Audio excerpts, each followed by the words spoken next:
किया गया, लोगों के साथ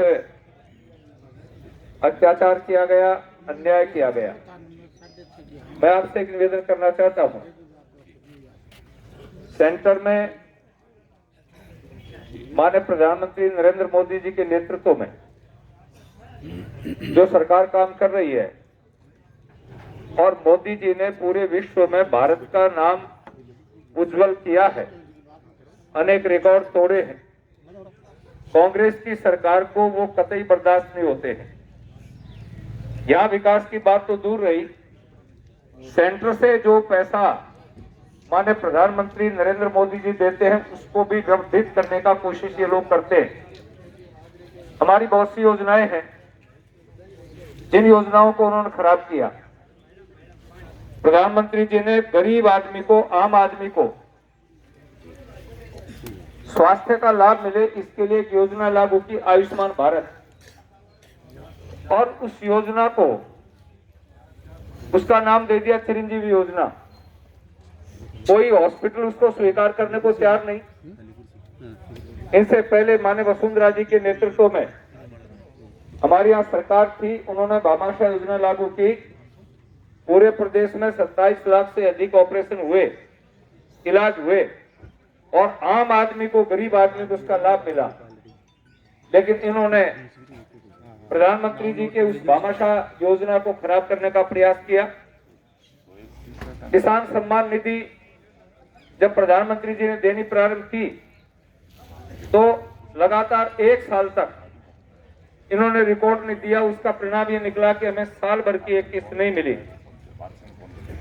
और खुद आकर के कांग्रेस के पूर्व अध्यक्ष श्री राहुल गांधी जी ने उल्टी गिनती करके और ये कहा कि हम किसानों के कर्जे माफ कर देंगे। अब स्थिति क्या हुई कि राजस्थान में 19,000 किसानों को जमीन कुर्की के नोटिस मिल गए। तो राजस्थान के 19,000 किसान एक हाथ में कुर्की का नोटिस लेकर, एक हाथ में डांग लेकर के राहुल गांधी को ढूंढ रहे हैं।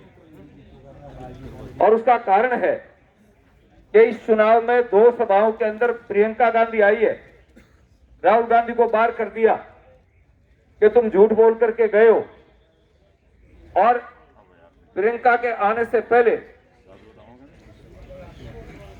माननीय अशोक गहलोत जी ने एक ट्वीट किया और उस ट्वीट में यह किया कि प्रियंका गांधी जी बहुत बड़ी बड़ी घोषणाएं करेंगी। लेकिन प्रियंका ने घोषणा करने से मना कर दिया कि तुम झूठे आदमी हो, मेरा भाई घोषणा करके गया था, उसकी हालत खराब कर रखी है, प्रांत में घुसने के लायक नहीं है, मुंह दिखाने के लायक नहीं है, किसानों के कर्जे इसलिए मैं नहीं करूंगी। और फिर खुद अशोक गहलोत को घोषणाएं करनी पड़ी। कौन सी घोषणा लागू की? आज युवा कहा कि हम युवाओं को बेरोजगारी भत्ता देंगे, बेटियों को 3,500 देंगे। ये सब चीजें थोथी निकली। 4.5 साल तक बिजली के बिल वसूलते रहे, 9 बार बिजली के बिल बढ़े और लास्ट में 2 महीने में जाके कहते मैंने बिजली की किस्तें माफ कर दी, आपके बिल माफ कर दिए। अब बिजली आती कितनी देर है? हालात पूरी खराब हो गई है।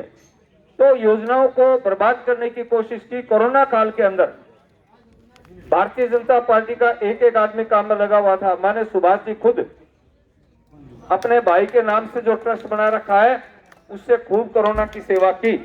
लेकिन ये जो लोग सत्ता में बैठे थे, एक ग्रुप जैसलमेर बैठा था, एक गुड़गांव बैठा था और होटलों में मजे ले रहे थे।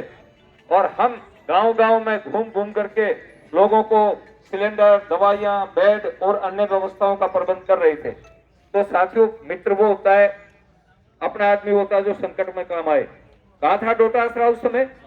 डोटासरा जैसलमेर बैठा था। कोरोना के अंदर हर आदमी परेशान था, दुखी था।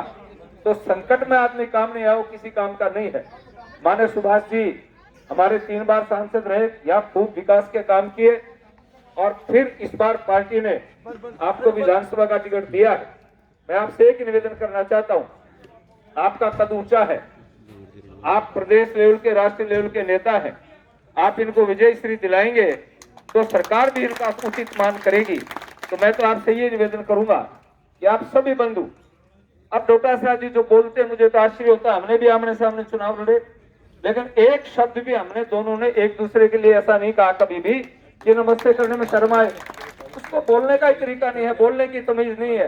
तो इसलिए इस प्रकार की बदतमीजी करने वाले व्यक्तियों को राजनीति में जगह नहीं है। तो आशा करूंगा आप सब लोग सोच विचार करके 25 नवंबर को कमल का बटन दबा करके और सुभाष जी को विधानसभा में भेजेंगे।